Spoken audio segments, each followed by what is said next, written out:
Hello and welcome, my dear students, to Imavit Academy. My name is Sunando Devnath.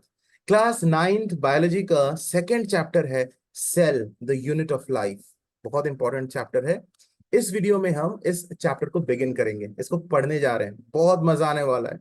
तो चलो शुरू करते हैं। हर एक चीज को समझेंगे लाइन बाय लाइन इस चैप्टर का, और तुम्हें सारी चीजें समझ में आएगा। And I am guaranteeing you that after watching this entire chapter in my channel, you will really feel confident and you'll be able to answer all the questions in your exams coming from this chapter. Okay, वो confidence level तुम खुद feel करोगे। तो चलो start करते हैं second chapter of biology class ninth का, cell the unit of life. Basically इस चैप्टर में हम सेल के बारे में पढ़ने वाले हैं। हमारा बॉडी जो सेल्स से बने होते हैं, तो सेल को क्या कहेंगे? It is the structural and functional unit of all living beings, and that is what written here. The cell is the fundamental structural and functional unit of all living beings. काफी important terms है यहाँ पे, तुम्हें ये keywords याद रखना है। इसको हम यहाँ पे अंडरलाइन कर दिया हमने। स्ट्रक्चरल एंड फंक्शनल यूनिट कह रहे हैं सेल को। हम क्या कह रहे हैं? हर एक लिविंग बीइंग का, लिविंग ऑर्गेनिज्म का स्ट्रक्चरल एंड फंक्शनल यूनिट है, यानी ये बेसिक यूनिट है जिससे हर लिविंग ऑर्गेनिज्म बनता है। It is the smallest part of the body of an organism. Cell किसी भी ऑर्गेनिज्म के बॉडी पार्ट का सबसे स्मॉलेस्ट पार्ट है, which is capable of independent existence, जो अकेले रह सकता है। एक सेल अकेला जिंदा रह सकता है। It is capable of independent existence and of performing the essential functions of life. जो लिविंग बीइंग्स के एसेंशियल फंक्शंस है, जैसे रेस्पिरेशन हो गया, जैसे तुम्हारा रिप्रोडक्शन हो गया, मतलब सेल डिवीजन वगैरह, तो एक सिंगल सेल ये काम कर सकता है। एक सिंगल सेल के अंदर रेस्पिरेशन भी होता है, एक सिंगल सेल मल्टीप्लाई करके रिप्रोड्यूस भी कर सकता है। सो जो डिफरेंट फंक्शंस ऑफ लाइफ होते हैं वो एक सिंगल सेल कर सकता है। ऑलराइट, तो आगे different parts of the cell को पढ़ोगे, जिसको हम सेल ऑर्गेनेल्स बोलते हैं, उसमें और क्लियर होगा कि कैसे अलग अलग पार्ट्स ऑफ द सेल ये अलग अलग लाइफ के फंक्शंस को परफॉर्म करता है। तो बेसिकली क्या लिखा गया है कि एक सेल इंडिपेंडेंटली एग्जिस्ट भी कर सकता है और वो परफॉर्म भी कर सकता है essential functions of life, and it is the smallest part of a living organism. ठीक है, अब आगे क्या लिखा हुआ है? Every organ in our body, the skin, the brain, the muscle, or even the bone is composed of hundreds of thousands of such cells. Easy, nothing hard. हर एक organ हमारा बॉडी का, चाहे स्किन हो, ब्रेन हो, वो thousands, hundreds of thousands of cells से बने हुए हैं। Similarly, every part of a plant, leaf, flower, root, even the wood is composed of exceedingly large number of cells. ठीक है, every cell has its own life. हर एक cell एक single living being है। Every cell, individual cell is a living being, and that is why we have written that it is capable of independent existence. वो अकेले जिंदा रह सकता है। Old and weak cells in the body continually die and are replaced by new cells. तो हमारे body में हमेशा कंटिन्यूस ये प्रोसेस चलता है। जितने भी पुराने सेल्स है, जो वीक सेल्स है, ओल्ड एंड वीक सेल्स, वो मर जाते हैं, मरते रहते हैं, और नए सेल्स फिर आते रहते हैं, and new sales you know they replace the old cells. All organisms, including ourselves, start life as a single cell called the egg. तो हमारा लाइफ, चाहे कोई भी ऑर्गेनिज्म हो, हम लोग भी एक सिंगल सेल से हमारी जिंदगी स्टार्ट होती है। Alright, cells are so small, microscopic, इतने छोटे होते हैं, माइक्रोस्कोप से देखना होता है, that they cannot be seen with naked eye. हम अपने naked eye से तो देख नहीं सकते।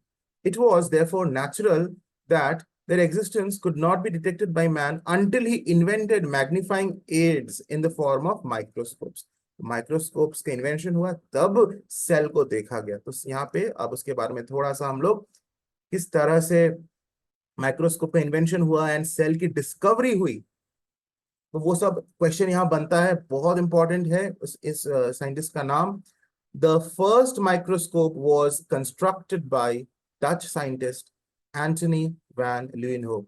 ये नाम तुमको याद रखना है, इन्होंने सबसे पहला माइक्रोस्कोप बनाया। ऑलराइट, ये नाम तुमको याद रखना ही पड़ेगा। दिस लाइफ स्पैन, ये तुमको याद रखने की जरूरत नहीं है from the examination point of view. 1632 से 1723 इस दौरान उनकी जिंदगी रही। His birth year and his death year, लेकिन तुम्हें ये याद रखने की जरूरत नहीं है एग्जामिनेशन पर्पस के लिए. He was an ordinary public official who grounded lenses and made microscopic observations as a hobby. ये सब एग्जामिनेशन पॉइंट ऑफ व्यू के लिए कोई इंपॉर्टेंट लाइंस नहीं है, बस पढ़ने के लिए पढ़ लो. He said to have constructed 400 microscopes. Basically, all his microscopes consisted of a single biconvex lens and were called simple microscopes. तो यहाँ पर फिर एक इंपॉर्टेंट पॉइंट आता है जो एग्जाम के लिए जरूरी है. तो एग्जाम के लिए क्या क्या जरूरी है पहले मैं बता देता हूँ कि फर्स्ट माइक्रोस्कोप किसने इन्वेंट किया, उनका नाम एंटनी वैन ल्यूवेनहोक, ये नाम याद रखना है. और उसके बाद ये याद रखना कि उन्होंने लगभग 400 माइक्रोस्कोप्स बनाया, जिसमें सारे माइक्रोस्कोप में किस तरह के लेंस थे, वो लेंस का नाम क्या है, सिंगल बाइकॉन्वेक्स लेंस. मतलब एक ही सिंगल लेंस यूज किया और वो भी बाइकॉन्वेक्स, इस तरह का लेंस जो मैंने अभी फिगर में बनाया इसको बाइकॉन्वेक्स लेंस बोलते हैं. एंड बेसिकली उन्होंने ये लेंस का यूज किया, सिंगल, एक ही यूज किया, एक से ज्यादा नहीं, सिंगल बाइकॉन्वेक्स लेंस. और इस तरह के माइक्रोस्कोप को बोलते हैं simple microscope. One of the Leeuwenhoek's microscope is shown in figure 2.1. चलो उस फिगर को देखते हैं. In this microscope, the eye was applied close to the lens on one side and the object was mounted on the needle-like screw point on the opposite side of the lens. देखो ये front portion है, ये back portion है. Okay, और यहाँ पर ही वो single, ये दिख रहा है तुम्हें छोटा सा सिंगल बाइकॉन्वेक्स लेंस है. ठीक है. So this is the Leeuwenhoek's simple microscope. Diagram को देख लो, इससे ज्यादा इसमें कुछ नहीं पढ़ना है. हो सकता है कि ये डायग्राम तुम्हें क्वेश्चन पेपर में दे दिया जाए और वो पूछे कि ये है क्या, ये है क्या, and this is sometimes possible. तो तुम्हें समझना है कि ये ल्यूवेनहोक का सिंपल माइक्रोस्कोप है. तुम यहाँ पे पूछ आंसर करोगे कि ये दिस इज ल्यूवेनहोक्स सिंपल माइक्रोस्कोप. और इसकी कुछ लेबलिंग देख लो, कुछ है नहीं, बस दो ही तो लेबलिंग देखना है, एक है ये लेंस और एक है ये स्क्रू. ठीक है, तो एग्जाम में आएगा तो कर लोगे. फिगर को देख लिए हो, वेरी सिंपल. अब नेक्स्ट जो साइंटिस्ट है रॉबर्ट हुक, उन्होंने उसके बाद नेक्स्ट माइक्रोस्कोप निकाला, कंपाउंड माइक्रोस्कोप. तो now we will discuss about the microscope invented by Robert Hooke. तो एंटनी वैन ल्यूवेनहोक का जो माइक्रोस्कोप था वो सिंपल माइक्रोस्कोप था, उसमें एक ही लेंस का यूज होता था, और वो हमने पढ़ लिया है, एक ही बाई कॉन्वेक्स लेंस का यूज होता था. ठीक है. अभी रॉबर्ट हुक ने जो माइक्रोस्कोप डिजाइन किया उसमें दो लेंसेस का यूज होता है. Okay, now let us see. Robert Hooke, an English scientist, developed a microscope by using two lenses. ध्यान देना, दो लेंस है इधर, इट्स अ डिफरेंस. ओके, ल्यूवेनहोक के माइक्रोस्कोप में एक ही लेंस था, इसमें दो लेंसेस है. For achieving greater magnification, such microscopes were later known as compound microscope. तो दो लेंसेस का यूज उन्होंने इसलिए किया क्योंकि उनको ग्रेटर मैग्निफिकेशन चाहिए था, मतलब ज्यादा मैग्निफाइड हो. इनफैक्ट हम पढ़ेंगे आगे कि ये जो माइक्रोस्कोप है कंपाउंड माइक्रोस्कोप, ये अप टू 2000 टाइम्स मैग्नीफाई करा सकता है, ऑब्जेक्ट का 2000 गुना साइज बढ़ा सकता है.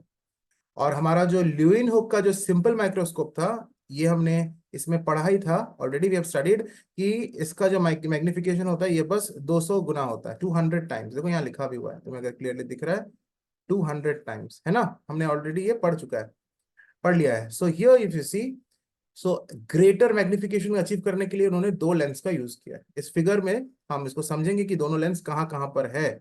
इनफैक्ट इसका लेबलिंग भी हमें अच्छी तरह से करना होगा. अब आगे क्या लिखा हुआ है. इन Hooke's microscope, the object to be seen was placed on a stage below, and light from an oil flame was thrown on it by means of a concave mirror. अब ध्यान दो, यहां पर वो एक्चुअली जो उन्होंने सेटअप किया, इसमें इसमें देखो उसने क्या किया था. यहां पर रॉबर्ट हुक ने एक फ्लेम, एक ऑयल लैंप का यूज किया, जिसमें से फ्लेम से लाइट निकलता था. ऑब्वियसली देखो यहाँ पे वन तुम्हें लेबल किया हुआ ना, ये बेसिकली फ्लेम है. इस ऑयल लैंप को जलाया गया है, वहां से जो फ्लेम फ्लेम से लाइट निकल रहा है, ये लाइट बेसिकली इधर गिरता था. ये एक क्या है, this is a container which contains water. Yes, this number two is, it is a flask, it is a flask containing water. Okay, and the purpose of this flask containing water is to focus the light on this stage, stage मतलब जहां पर हम object को रखेंगे, जिस object को मुझे magnify करके देखना है वो हम रखेंगे इस पोजीशन पे, ठीक है, ये वाला जो मैंने अभी रेड से हाईलाइट करके तुम्हें शो किया है। अब देखो यहाँ से जो लाइट इस लैम्प से निकल रहा है वो पूरा का पूरा कन्वर्ज किया, और कन्वर्ज करके इस स्टेज पर गिर रहा है, जिस स्टेज पर हम ऑब्जेक्ट को रखेंगे। ओके, एंड यहाँ पर जहां पर 4 लेबलिंग किया गया, नंबर 4, वहां पर एक लेंस है, और जहां पे हमारा 3 है वहां पर एक लेंस है, 2 लेंसेस है। यहाँ जो 3 है उधर जो लेंस है उसको आईपीस बोलता है, उस लेंस का क्या नाम है, आईपीस। और जो हमारा 4 पर जो लेंस है वो है ऑब्जेक्टिव लेंस, उसका नाम है ऑब्जेक्टिव लेंस। और ये नंबर 5 जो ये बेसिकली एक ट्यूब है, ठीक है। अब हम सारी चीजों को एक बार पढ़ लेते हैं। सो क्या लिखा हुआ है कि हम यहाँ पर इस लाइट को कन्वर्ज करके फोकस कर रहे हैं, किसके ऊपर फोकस किया जा रहा है, on the stage where the object to be magnified is kept. Okay, let us read what is written below the figure. Robert Hooke's microscope, which was worked by light from an oil lamp, focused on the object below the microscope by a flask filled with water, ठीक है, जिसको हमने 2 से label किया है, flask containing water. 3 4 5 मैंने already बता दिया है। 3 हमारा आई पीस है, हमने लेबल भी कर लिया, राइट। ऑब्जेक्टिव लेंस है तुम्हारा 4, एंड 5 क्या है, ट्यूब है। No confusion. तो इस फिगर को ध्यान से देखो। अच्छा, यहाँ पे क्या लिखा हुआ है कि bye means of a concave mirror. Basically ये कॉनकेव मिरर एक्चुअली हमारा modified version of this microscope में यूज होता है। यहाँ पे जो हमने फ्लास्क कंटेनिंग वाटर का यूज किया है, ये बेसिकली जो नया माइक्रोस्कोप, मॉडिफाइड माइक्रोस्कोप है हमारा, जो लैब में, बायोलॉजी लैब में जो तुम्हारा कंपाउंड माइक्रोस्कोप है, उसमें देखना कोई फ्लास्क कंटेनिंग वाटर नहीं है। In place of flask containing water, what do the modern compound microscopes have? This concave mirror. ये concave mirror का काम यही है कि वो लाइट को फोकस कराता है इस स्टेज के ऊपर, ठीक है। तो याद रखना, ये भी एक क्वेश्चन बन सकता है कि किस तरह का मिरर का यूज होता है कंपाउंड माइक्रोस्कोप्स में। Okay, modern day compound microscopes में। और जो रॉबर्ट हुक का माइक्रोस्कोप था उसमें उन्होंने फ्लास्क कंटेनिंग वाटर या फिर फ्लास्क फिल्ड विथ वाटर का यूज किया था to achieve the same purpose कि लाइट को वो कन्वर्ज करा दे स्टेज के ऊपर। तो अभी देखो, ये तो क्लियर हो गया। अच्छा, ये फिगर भी एक फिगर है बी। फिगर बी में देखो क्या है, बेसिकली ये जो साइंटिस्ट है रॉबर्ट हुक, उन्होंने कॉर्क सेल्स को ऑब्जर्व किया था। कॉर्क सेल्स, कॉर्क बेसिकली एक लकड़ी का, वुड का एक पीस लिया, उसके अंदर का जो व्हाइट पोर्शन होता है, किसी भी लकड़ी के टुकड़ा का अंदर का जो व्हाइट पोर्शन है वो कॉर्क है, that is basically the dead part of the plant, वो डेड होता है, हाँ। तो उस कॉर्क को उन्होंने ऑब्जर्व किया था अपने माइक्रोस्कोप में, और उनको ऐसा कुछ दिखा था। दिख रहा है तुम्हें इस फिगर में बॉक्स लाइक स्ट्रक्चर्स, तुम्हें दिख रहा है? इसको अगर हम जूम करें तो तुम्हें छोटा छोटा छोटा बॉक्स दिख रहा होगा, ब्लैक ब्लैक जो डॉट्स है ना, बेसिकली उसे उन्होंने बॉक्स लाइक स्ट्रक्चर कहा। और बॉक्स से उनको दिमाग में आया छोटे छोटे रूम्स के बारे में, रूम, कमरा, एंड रूम्स को सेल्स भी बोलते हैं।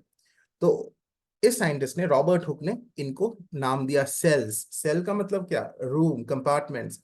तो उनको ऐसा लगा कि छोटे छोटे कंपार्टमेंट्स हैं, नाम दे दिया सेल्स। तो किस चीज का सेल को उन्होंने देखा था, कॉर्क सेल्स को देखा था, जो बेसिकली डेड सेल्स थे, ठीक है। तो ये फिगर भी तुम ध्यान से देख लेना, कई बार एग्जाम में पूछता है कि ये क्या चीज का फिगर है। तो this is Hooke's drawings of cork's cellular structure, cork के सेल का स्ट्रक्चर। इनको ऐसा दिखा था और उन्होंने उसको ड्रॉ किया था कि मुझे ऐसा दिख रहा है भाई अपने माइक्रोस्कोप से। करेक्ट है, नो कंफ्यूजन। नेक्स्ट पेज में चलते हैं। अब देखो, ये हमारा मॉडर्न डे माइक्रोस्कोप तुम्हें दिख रहा है। जो बातें मैंने अभी भी बताया ना वो सब यहाँ पे लिखा हुआ है, मैं इसको जूम करके तुम्हें दिखाता हूँ, देखो। हुक यानी Robert Hooke examined a thin slice of cork. ये भी इंपॉर्टेंट है कि किस चीज को उन्होंने देखा अपने माइक्रोस्कोप में सबसे पहले, किस चीज को देखा, याद रखना। एक एक चीज जो इंपॉर्टेंट है मैं उसको हाईलाइट कर दे रहा हूँ, याद रखना होगा। रॉबर्ट हुक ने थिन स्लाइस ऑफ कॉर्क को अपने माइक्रोस्कोप में देखा था। He examined it and what did he observe? ये भी इंपॉर्टेंट क्वेश्चन है कि क्या उन्होंने ऑब्जर्व किया। इसको अंडरलाइन करो और समझो और याद भी करो। He observed that it was made up of, it मतलब क्या, it मतलब the thin slice of cork, thin slice of cork, it was made up of tiny box like compartments, जो मैंने अभी भी बताया, piled up together, ये exactly इसी चीज को लिखना. Okay, box like compartments देखा, piled up together. This reminded him of the rooms or cells of monks in a monastery. ठीक है, छोटे छोटे कमरे होते थे मोनास्ट्री के, जो मंक्स होते थे वो रहते थे. मंक्स मतलब पुजारी लोग, मोनास्ट्री के जो मंक्स पुजारी लोग हैं वो छोटे छोटे रूम्स में रहते थे जिनको सेल्स कहा जाता था. तो उनको ना उस सेल्स के बारे में याद आया.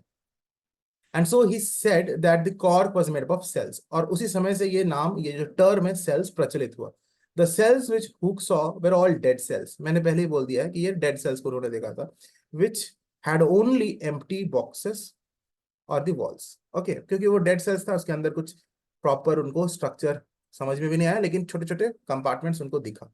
Now you can see the basic structure of the modern day compound microscope, जिसको ऑर्डिनरी कंपाउंड माइक्रोस्कोप बोलते हैं. Okay, it is actually a greatly improved design of the Hooke's microscope. उसका ही improved version है, काफी ज्यादा improved version है. And इसके हर part को तुमको अच्छे से याद रखना होगा, समझना होगा. इसमें देखो ये आई पीस है, एक लेंस इधर है, आई पीस है, ठीक है. और आई पीस के अलावा ऑब्जेक्टिव लेंस इधर दो है. मॉडर्न जो डे कंपाउंड माइक्रोस्कोप होता है इसमें आई पीस एक ही होता है. आईपीएस में एक लेंस रहता है, एक ही लेंस है. और ऑब्जेक्टिव लेंस जो दूसरा टाइप का लेंस था और जो रॉबर्ट हुक वाले में था वो एक ही ऑब्जेक्टिव लेंस था, लेकिन यहाँ पर दो ऑब्जेक्टिव लेंस होते हैं. दो, जिसमें एक होता है हाई पावर का ऑब्जेक्टिव लेंस और एक होता है लो पावर का ऑब्जेक्टिव लेंस. तुम यहाँ फिगर में भी क्लियरली देख सकते हो. ये आईपीस इधर है, इसको बॉडी ट्यूब बोल रहे हैं, इसको नोज पीस बोल रहे हैं. और यहाँ पे देखो हाई पावर ऑब्जेक्टिव लेंस, एक इधर लेंस है और एक इधर भी लेंस है, लो पावर ऑब्जेक्टिव लेंस. तो दो ऑब्जेक्टिव लेंस होता है मॉडर्न डे कंपाउंड माइक्रोस्कोप में, जिसको ऑर्डिनरी कंपाउंड माइक्रोस्कोप भी बोलते हैं. ठीक है, ये रॉबर्ट हुक का माइक्रोस्कोप नहीं है, ये रॉबर्ट हुक के माइक्रोस्कोप को काफी ज्यादा इंप्रूव करके बनाया गया हुआ माइक्रोस्कोप है जो आज हम लैब में यूज करते हैं. This is known as stage. This is where the stage is where a slide is kept, and on the slide we will keep the object, the small microscopic object to be seen, to be magnified and seen. जैसे यहाँ पे अगर मुझे अपने चीक sales को देखना है तो मैं इस स्लाइड के ऊपर उसको रखूंगा. प्रॉपर मेथड होता है किस तरह से रखेंगे, क्या उसमें हम सोल्यूशन देंगे उसके साथ एंड ऑल, बट बेसिकली ये स्लाइड रहता है जिसके ऊपर हम ऑब्जेक्ट को रखते हैं. If you see there is a mirror and more specifically this is a concave mirror. तो यहाँ पे ना हम लिख लेते हैं, बेस्ट होगा, क्योंकि यहाँ पे एक क्वेश्चन बनता है कि किस तरह का मिरर का यूज होता है लाइट को स्टेज के ऊपर फोकस कराने के लिए. यहाँ से लाइट आ रहा है ना, बल्ब से या सन से लाइट आ रहा है, तुम्हारे लैब में तो लाइट होगा ही. वो जो लाइट गिर रहा है इस मिरर में, ये मिरर क्या कर रहा है, इस लाइट को फोकस करके इस स्टेज के ऊपर यानी स्लाइड के ऊपर फोकस कर रहा है ताकि साफ साफ हमें दिखे. This is a concave mirror which has the what the role to focus the light on the object. Okay, ये बेसिकली कॉनकेव मिरर होता है. और ये रॉबर्ट हुक के माइक्रोस्कोप में ये कॉनकेव मिरर का काम कौन कर रहा था, वो वाटर कर रहा था, water in a container. Basically वो भी एक कॉनकेव मिरर जैसा ही काम कर रहा था. इसलिए कोई भी अगर तुमसे पूछे कि किस तरह का मिरर रॉबर्ट हुक के माइक्रोस्कोप में प्रेजेंट है, तो तुम लिखोगे कॉनकेव मिरर प्रेजेंट है, कॉनकेव मिरर. यहाँ पे कोर्स एडजस्टमेंट, फाइन एडजस्टमेंट है, इसको आर्म बोलते हैं. ठीक है, कोई टेंशन नहीं है, सिंपल सी बात है. अब इसके बाद आया एक और माइक्रोस्कोप जिससे भी पावरफुल इसका मैग्निफिकेशन है, जो 200,000 टाइम्स मैग्नीफाई कराता है. The invention of the electron microscope, इसका नाम क्या है, electron microscope, added further to the unknown facts about cells. Cells के बारे में और भी ज्यादा हमें फैक्ट्स बताया जो फैक्ट्स अननोन थे. It can give a magnification to over 200,000 times, याद रखो, as against the ordinary microscope which magnifies an object up to a maximum of 2,000 times. मैंने ये बोल दिया है ऑलरेडी, थोड़ी देर पहले भी बताया है कि रॉबर्ट हुक का जो माइक्रोस्कोप है, इनफैक्ट जो मॉडर्न डे कंपाउंड माइक्रोस्कोप है उसकी बात हम कर रहे हैं, वो 2,000 टाइम्स इसकी मैग्निफिकेशन पावर है, लेकिन इलेक्ट्रॉन माइक्रोस्कोप का है 200,000 टाइम्स. और याद करो जो सिंपल माइक्रोस्कोप था ल्यूइनहुक का, वो सिर्फ 200 टाइम्स उसका मैग्निफिकेशन पावर था. तो तीनों का याद रखना, ठीक है. एक और डिफरेंस आगे है, the ordinary compound microscope uses light which is bent by glass lenses to magnify the image. जो कंपाउंड माइक्रोस्कोप है, ऑर्डिनरी कंपाउंड माइक्रोस्कोप जो बायोलॉजी लैब में रखा रहता है, उसमें लाइट को, किसको, लाइट को बेंड किया जाता है, लाइट इज बेंड, और वो भी किसकी मदद से, लेंस की मदद से, है ना, हमने पढ़ा ना, एक आईपीस होता है और दो ऑब्जेक्टिव लेंस होते हैं। तो वो सारे जो लेंसेस है, ग्लास लेंस, कांच के ही लेंस है, ग्लास के जो लेंसेस है, उन लेंसेस की मदद से लाइट को बेंड कराया जाता है। तो this is written, light which is bend by glass lenses to magnify the image. लेकिन इलेक्ट्रॉन माइक्रोस्कोप में लाइट को नहीं बेंड किया जाता, बीम्स ऑफ इलेक्ट्रॉन्स को बेंड किया जाता है। काफी इंपॉर्टेंट डिफरेंस है, please note it down. In the electron microscope the beams of electrons are bend, और वो भी किसकी मदद से बेंड किया जाता है, बाय मैग्नेट्स। मैग्नेट्स की मदद से हम बीम्स ऑफ इलेक्ट्रॉन्स को बेंड करते हैं इलेक्ट्रॉन माइक्रोस्कोप में। और ऑर्डिनरी कंपाउंड माइक्रोस्कोप में ग्लास लेंसेस की मदद से लाइट को बेंड किया जाता है। ठीक है, ये एक पॉइंट ऑफ डिफरेंस हो गया। और दूसरा जो एक पॉइंट ऑफ डिफरेंस यहाँ पहले ही पढ़ लिया हमने कि magnification power ordinary compound microscope का 2000 टाइम्स, इलेक्ट्रॉन माइक्रोस्कोप का 200,000 टाइम्स। बिल्कुल क्लियर है। अब इधर देखो, कुछ प्रोग्रेस चेक का क्वेश्चन, इसको फटाफट कर लेते हैं। Name the following the kind of microscope that consists of a single biconvex lens. अभी भी पढ़ा ना, सबसे पहला ल्यूइनहुक का सिंपल माइक्रोस्कोप, तो you can write simple microscope. The kind of mirror used for throwing light on the object in Hooke's microscope, तो ये कौन सा मिरर है, कॉनकेव मिरर है, ये भी हमने डिस्कस किया अभी अभी। What is the maximum magnification that can be usually achieved by compound microscope, कौन सा, 2000 टाइम्स, है ना। इलेक्ट्रॉन माइक्रोस्कोप का 200,000 टाइम्स। ठीक है, जस्ट डिस्कस दिस। तो देखो समझ में आ रहा है ना, क्वेश्चंस कर रहे क्लास में, याद भी हो रहा है ना, कॉन्फिडेंस बढ़ रहा है कि नहीं। नेक्स्ट टॉपिक में चलते हैं, सेल थ्योरी। इसी वीडियो में इस टॉपिक को भी कवर करेंगे। काफी इंपॉर्टेंट थ्योरी है। सेल थ्योरी में बेसिकली 3 पॉइंट्स है। कितना पॉइंट्स है, 3 पॉइंट्स, एंड तीनों पॉइंट्स को तुम्हें याद रखना है। ये बोर्ड्स में, I mean sorry, school exams में काफी इंपॉर्टेंट क्वेश्चन बनता है कि सेल थ्योरी के तीनों पॉइंट्स को लिखो, या सेल थ्योरी के मेजर जो 3 पॉइंट्स है उनको लिखो। तो पहले इसको पढ़ते हैं, फिर ये जो 3 पॉइंट्स इधर लिखा हुआ है इस बॉक्स के अंदर, वही मेन आंसर है। सेल थ्योरी के 3 मेजर पॉइंट्स हैं, उनको हम पढ़ेंगे। पहले समझते हैं कि सेल थ्योरी को किसने दिया, कैसे हुआ, and everything. In 1838, Matthias Clidden, a German botanist, announced that every plant is made up of a large number of cells. He added that each of the cells performed various life processes. So Matthias Clidden ने दो बातें कही 1838 में। क्या दो बातें उन्होंने कहा, कि every plant is made up of large number of cells, हर एक पौधा बहुत सारे छोटे छोटे सेल्स से बने हुए हैं। और उन्होंने ये भी कहा कि हर एक सेल वेरियस लाइफ प्रोसेसेस करता है। लाइफ के जो प्रोसेसेस हैं, respiration, reproduction and all this, response to stimuli, ये सारी चीजों को हर एक सेल भी करता है। ये मैथ्यूस क्लिडन ने कहा। फिर एक साल बाद, a year later, Theodor Schwann, ये नाम सब याद रखना, a German zoologist made similar discoveries in animals.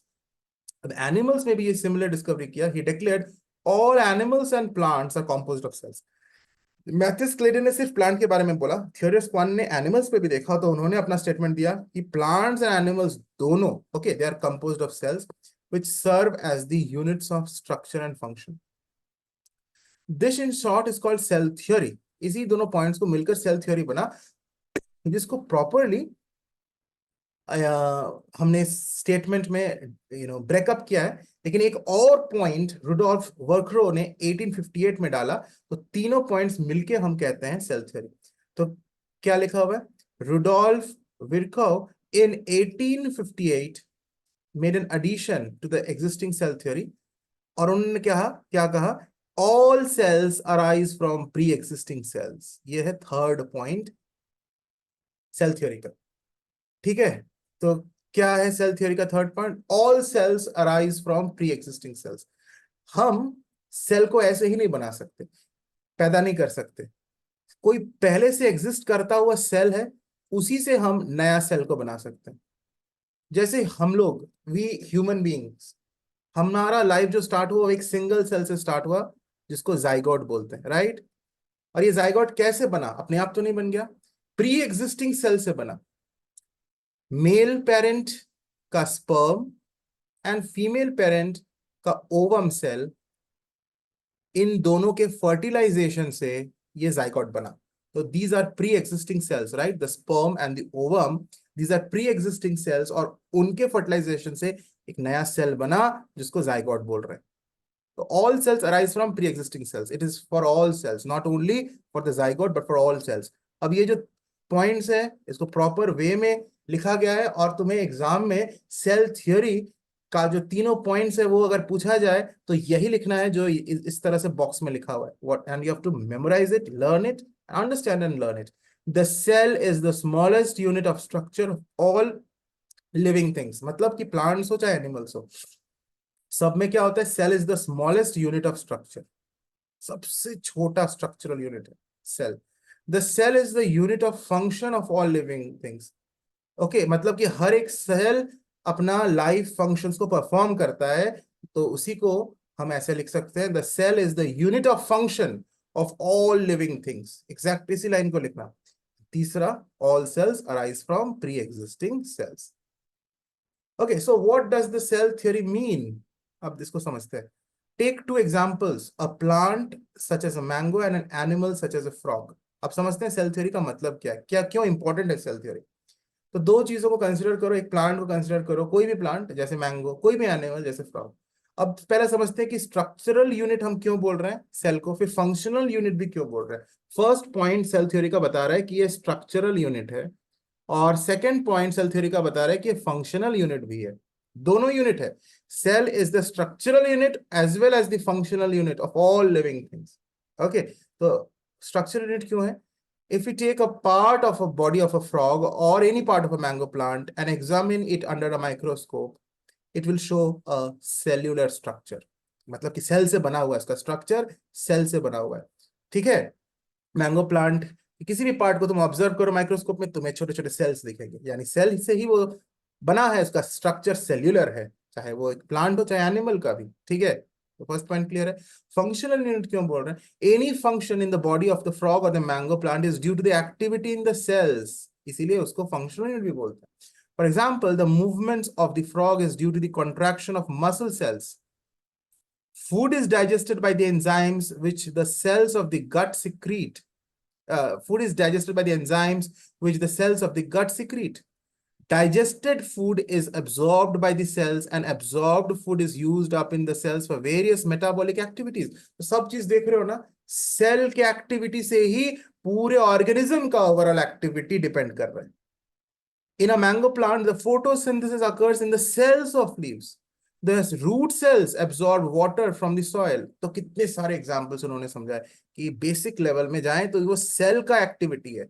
It is the activity in the cell which is responsible for the overall activity of the organism. इसीलिए सेल को functional unit of the organism भी बोल रहे हैं। ठीक है, no confusion.